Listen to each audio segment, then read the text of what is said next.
Did the Supreme Court surprise open an insurance imbroglio or a healthcare heaven? It's good news for hospitals because we now care for everybody who comes through our doors, regardless of their ability to pay. Liberty took a body blow today, but it's not down for the count. There's a very serious concern about what the bill will do in terms of the cost of health care, as well as the quality and accessibility of health care. Tonight on Arizona Week, fallout from the Affordable Care Act decision. Production of Arizona Week is made possible in parts by a grant from the Stonewall Foundation and by the members of Arizona Public Media. Thank you for your continued support.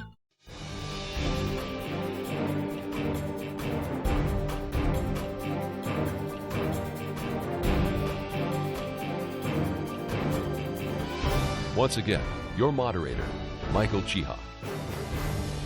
The Affordable Care Act is the law of the land now that the Supreme Court has ruled. What does that mean legally, politically, and perhaps most important, for your health care? We explore the fallout in 4 interviews. First, legalities. Nick Drania is constitutional law expert with the Goldwater Institute in Phoenix. Thanks for joining me. Thanks for having me. Within an hour of the Supreme Court's ruling on Thursday, the Goldwater Institute had already announced that it would be renewing a challenge to a part of the Affordable Care Act. Can you detail that for us? Liberty took a body blow today, but it's not down for the count. We still have a challenge to the Independent Payment Advisory Board, what Sarah Palin called the death panel, which is pending.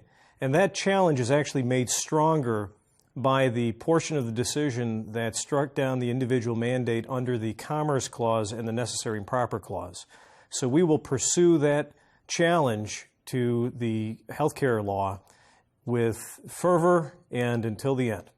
Now, that part of the law doesn't have to do with the individual payer mandate as it was being called before the decision, or does it? It has nothing to do with it except that it happens to be in the same 2,000-plus page bill that nobody read before they passed it. What it does is it empowers an executive agency to wield nearly every power of government to try to hit a cost containment schedule that is established by the law. And our belief is that that unconstitutionally concentrates power in violation of the doctrine of separation of powers. And moreover, since that power only has its origination in the Commerce Clause, today's decision striking down the individual mandate under the Commerce Clause and recognizing that there are limits to the Commerce Clause power should strengthen our lawsuit. If Congress were to pass an amendment to the law that gave that board congressional oversight, would that then pass constitutional muster in your opinion? That alone, no. That would be a move in the right direction. One of the major problems with the bill is it purports to say that it can't be repealed or amended by Congress without supermajority requirements, and then in the case of repeal, it actually tries to limit Congress's ability to repeal it until January of 2017. Now, those provisions are clear violations of the separation of powers in that Congress cannot entrench its laws, meaning cannot sort of lock down its laws and protect them from being repealed by future Congresses. So that's just one defect in addition to many other defects that require a total rewrite of that section. Do you anticipate that there will be other challenges, or do you know of any other challenges that will be brought to the fore now that the Supreme Court has ruled? And will Goldwater be involved in any of those?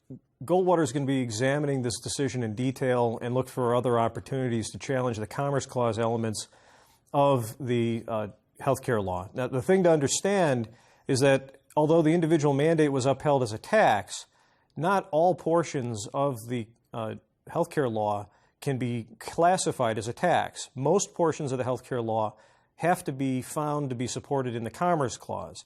And now that the Commerce Clause has been much more strengthened, or I should say has been restricted and limited in a fashion that was not as clear before today, we may have opportunities to go after other provisions in this law in addition to the IPAB. And yet, the way the case was argued before the court, everything was tied to that individual mandate. So if it stood, the rest of it stood, with the exception, of course, of the Medicaid clause. Is that not correct? Well, it's not technically accurate. The argument was directed to the constitutionality of the mandate, and the other provisions came into play only on the question of severability, which means that the question was, if the individual mandate is unconstitutional, do we strike down the entire law? The fact that they held the individual mandate constitutional and chose, therefore, not to strike down the rest of the law doesn't validate provisions that were not specifically and independently challenged. Those challenges can still be brought. And what about the decision on the Medicaid clause that eliminates the penalty against states that don't take on the expanded Medicaid program? Was that a victory of any sort for the conservatives who've argued against this bill in general? Actually, it was probably the only silver lining in this decision, apart from the Commerce Clause aspects of it. The most important part about the Medicaid decision is that it brought on board both Justice Kagan and Justice Breyer. So the decision striking down the effort by Congress to blackmail the states into adopting the expanded Medicaid provisions was 7-2, which is an indication that we have a very powerful legal weapon in our arsenal to challenge federal overreach in the future. We have just about a minute remaining, and in that time I want to ask you to comment on where Chief Justice Roberts was, not only on this, but earlier in the week on the immigration decision that came down in the Arizona case. A surprise to you, and what do you think was going on there? I'd like to say it was a surprise to me, but I've actually anticipated that Chief Justice Roberts was in the mix and in play to join with the liberal faction of the court for over a year now. My main concern about Chief Justice Roberts is his adherence to what he believes is judicial modesty. My fear has always been that he, rather than enforcing the Constitution as it means, even when a significant result and a disruptive result could occur, that he would shy away from that. And I think that's what we've seen in the past couple of decisions, that out of the supposed doctrine of judicial modesty, he has chosen to refrain from engaging unconstitutional acts by Congress or unconstitutional efforts by Congress for fear that it might cause too much disruption of what the political branches want to do. Nick Dranius of the Goldwater Institute, thanks so much for speaking with me today. Thanks for having me. That's some of the legalities. Now for the impact on healthcare, I'm joined by Tucson Medical Center CEO Judy Rich and physician Richard Johnson, Chief Medical Officer of Arizona Connected Care. Welcome to both of you. Good to be here. Ms. Rich, what does the Supreme Court's decision on the Affordable Care Act mean for Tucson Medical Center? It means that we have received affirmation that the plans that we've put into place for the last few years will continue just as we had planned. We've been working for quite some time on creating a system of care that would coordinate care better and would manage our population to actually keep them out of Tucson Medical Center. So it's been our strategy and our plan for a long time to really build on the Affordable Care Act.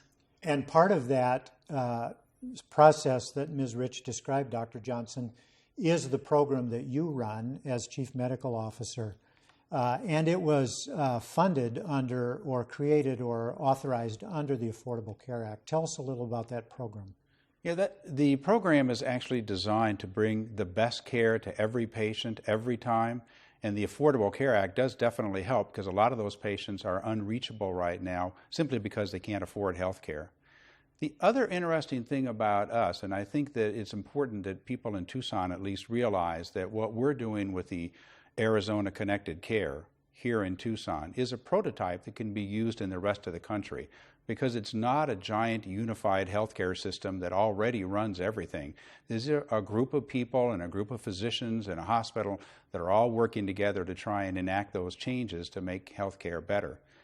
I think one of the things that Judy just mentioned that's a very key factor that most people don't realize is that Tucson Medical Center, in a very real sense, is engaged in a process and helping to fund a process to help people stay out of the hospital.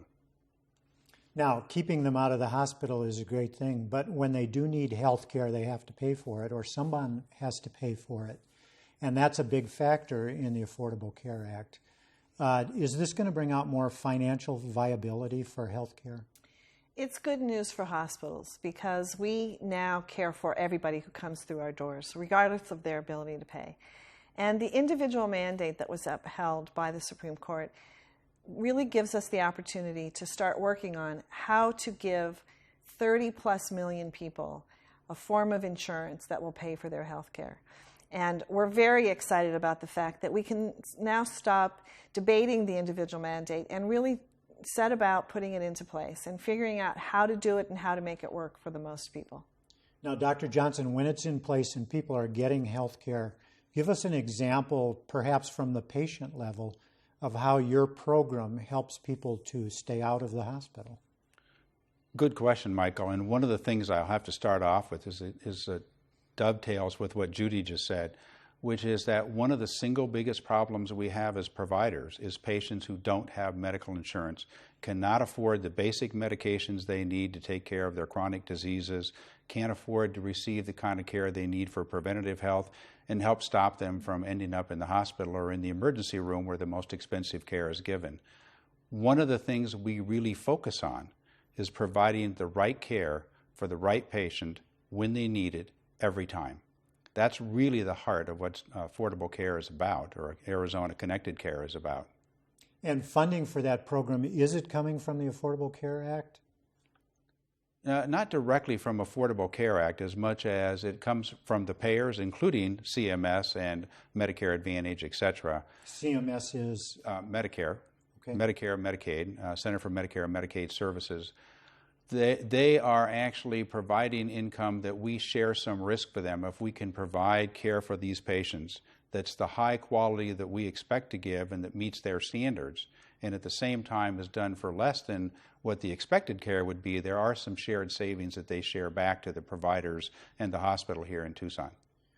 Ms. Rich, one of the things that Dr. Johnson touched on was the federal government's involvement in health care. And there are those who say that the government should be out of it and it should be a free market system. How do you feel about that? Well, it's really tough to say that when we have so many people receiving Medicare benefits.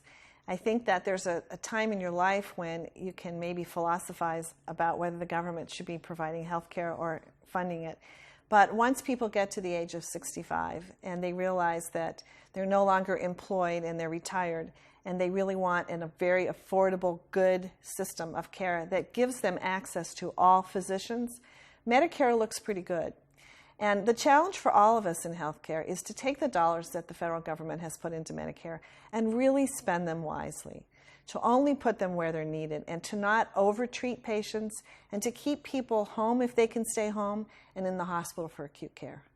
We have about a minute remaining, and in that time, Ms. Rich, please tell me what you think could be improved about the Affordable Care Act now that it's been upheld. I'm very supportive of the Act itself, and we've had quite a long time to learn all about the Act. So I believe that really now the details are going to be the challenge. We have to figure out how to put it into place. We've spent a lot of energy debating whether it was a good thing. Now what I'm hoping is that our country can really get on with putting it into place. It's a wonderful Affordable Care Act. It requires quality. It requires physicians and hospitals to have high quality standards in order to be paid. And so I'm looking forward to being a part of that. Judy Rich, CEO of Tucson Medical Center, Dr. Richard Johnson, Chief Medical Officer of Arizona Connected Care. Thanks so much for being with me. Thank Pleasure you, Mike. to be here. The financial impact of healthcare has long been a worry for business. For a closer look, here's the President and CEO of the Arizona Chamber of Commerce and Industry. Glenn Hammer, welcome to the program. Thanks for having me on the show. Is there a perception that the Affordable Care Act is affecting businesses in Arizona? It absolutely is. I mean, if you look at a number of the groups that opposed the legislation, including NFIB, the U.S. Chamber, which we have a very close relationship, fought tooth and nail against many provisions of the bill. There's a very serious concern about what the bill will do in terms of the cost of health care, as well as the quality and accessibility of health care. Now, I realize that many provisions of the law have not yet gone into effect, but of those that have, are you seeing any impact on a business right now that you could give us an example of? Well, we certainly haven't seen any sort of declines in cost. I mean, even the Arizona Chamber of Commerce and Industry, we're a small business. I know that our premiums have gone up. So healthcare has not become more affordable since this law went into effect. And one of the things I need to say, I mean, we're all right now really trying to figure out what this ruling means. I don't think there were any pundits that predicted quite the outcome that we saw come out this morning from Washington. Now, some Republicans and other opponents of the law, have called it a job killer. Do you see jobs being lost in Arizona as a result of this yet? Well, I don't see them being created, and it's sort of it's a theme with a lot of what's been coming out of Washington, whether it's some of the regulations coming out of EPA or the healthcare bill. A lot of these types of pieces of legislation have created incredible uncertainty.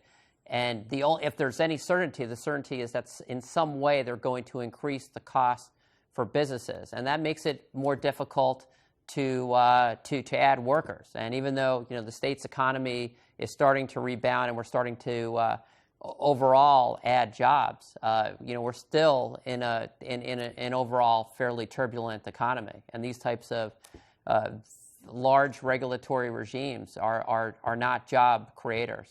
So from a business perspective, what would be a good viable alternative to the Affordable Care Act?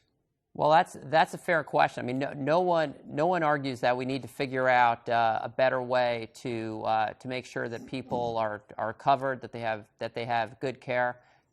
We would always prefer more of a free market approach to the delivery of health care, and there's different ways to do that. You can't do it overnight, but we sort of have a very unique healthcare system here where a lot of it is tied to special tax incentives for employers. There have been different proposals that have been put out over the years to, over time, reduce that arrangement and create more of an ability for individuals to shop around and to sort of, to some extent, decouple employment from healthcare. I mean, there's a lot of people out there who basically pick a job or stay on a job as a result of the healthcare services that they're provided. That's not terribly efficient. So, are you suggesting perhaps that the model of an employer providing the healthcare plan for employees is outmoded? It's something that we have to be careful about how we approach this, but it's probably not the system. If you were starting from scratch, it's probably not how one would design the system. And we'd like to see a system out there where employers are not penalized, where a system where care is and patient choice are center, and a system that doesn't rely on all sorts of taxes. I mean, there's a lot of things in that bill, such as taxes on medical device manufacturers that are very damaging. I mean, think about that. We have a major piece of legislation that is designed with the intent of improving the health care for the American people, taxes the very innovations that we need to stay healthier and sometimes to literally stay alive. So there's a lot of provisions in that bill that are very, very harmful, and we're going to have to see how the Congress reacts, and ultimately I would imagine at this point the election, which will certainly focus around the economy, you could probably take it to the bank that this healthcare ruling will play a major role in what happens in November as well. Now, you told me that your organization worked against some aspects of the bill before it became law a couple of years ago, and there are already efforts underway to repeal it now that it's been upheld at the Supreme Court. We have just about a minute remaining, and in that time, tell me, will the Chamber of Commerce be active in efforts to repeal it now? We're going to we'll work with the U.S. Chamber in terms of the best approach to take in efforts to change things in Washington, D.C.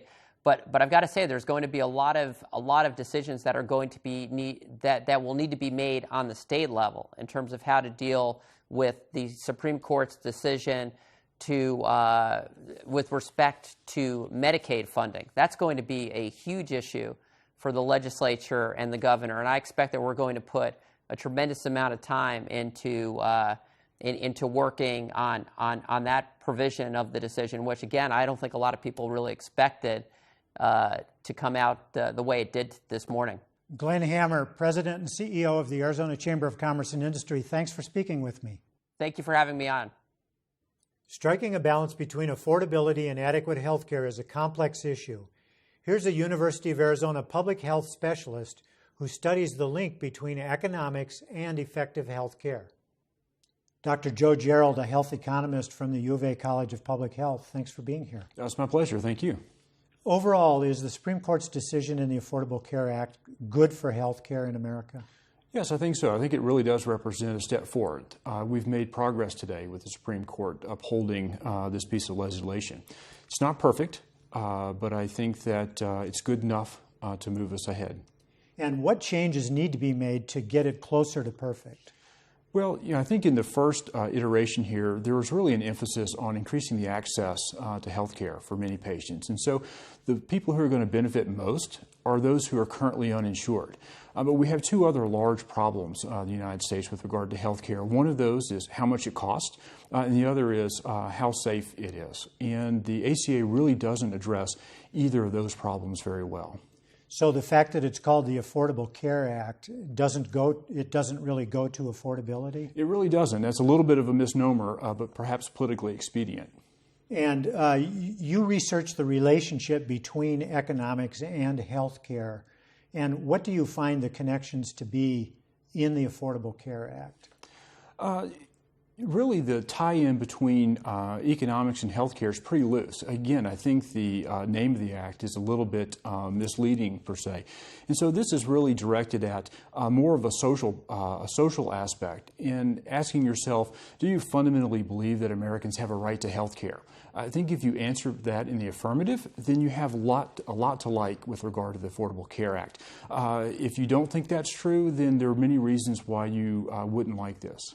So what steps need to be taken to get it toward more affordability or getting control of the costs? Well, there are some early steps in the ACA. So, for example, one is accountable care organizations, which really are trying to realign the incentives in healthcare so that payments go towards better care and not just more care.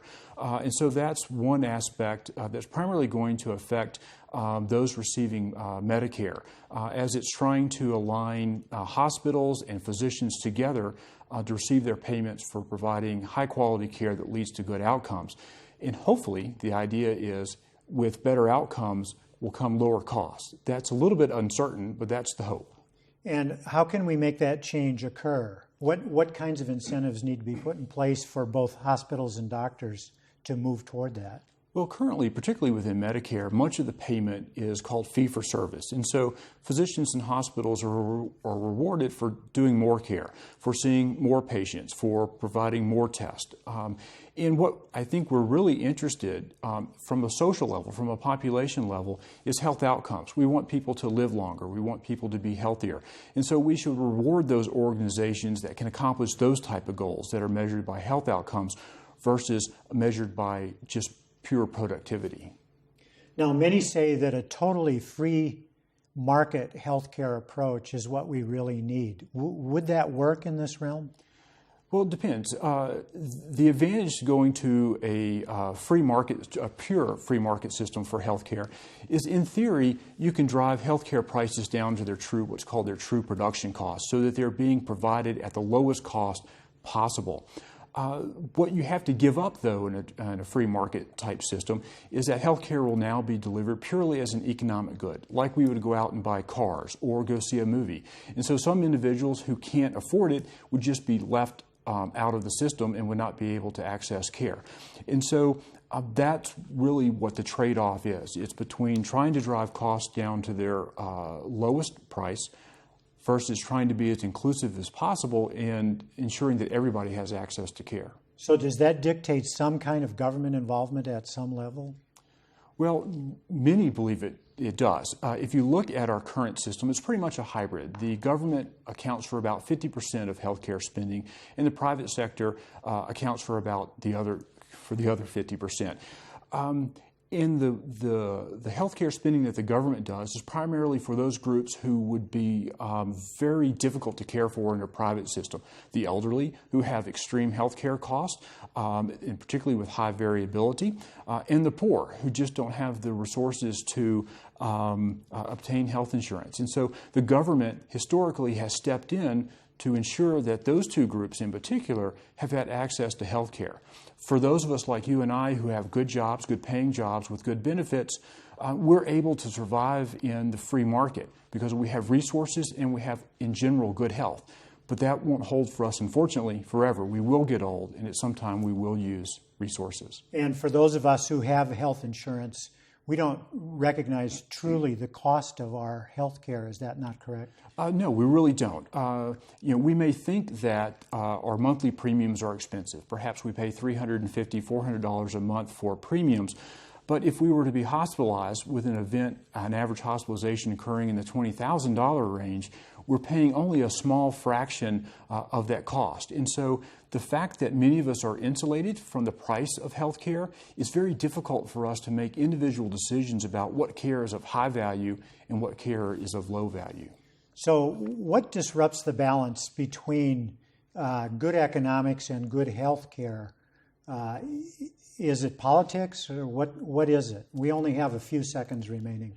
It really comes down to really an ideological viewpoint. The tension is between whether you believe everybody has a right to some minimal level of health care, or if you think the free market is the best way to solve it, and you leave some individuals out.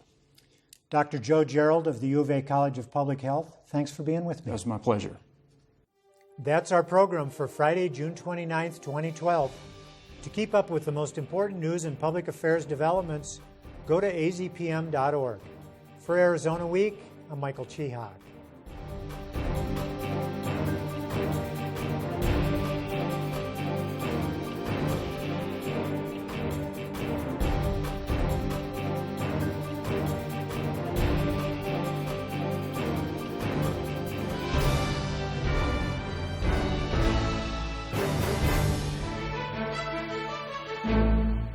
Production of Arizona Week is made possible in parts by a grant from the Stonewall Foundation and by the members of Arizona Public Media. Thank you for your continued support.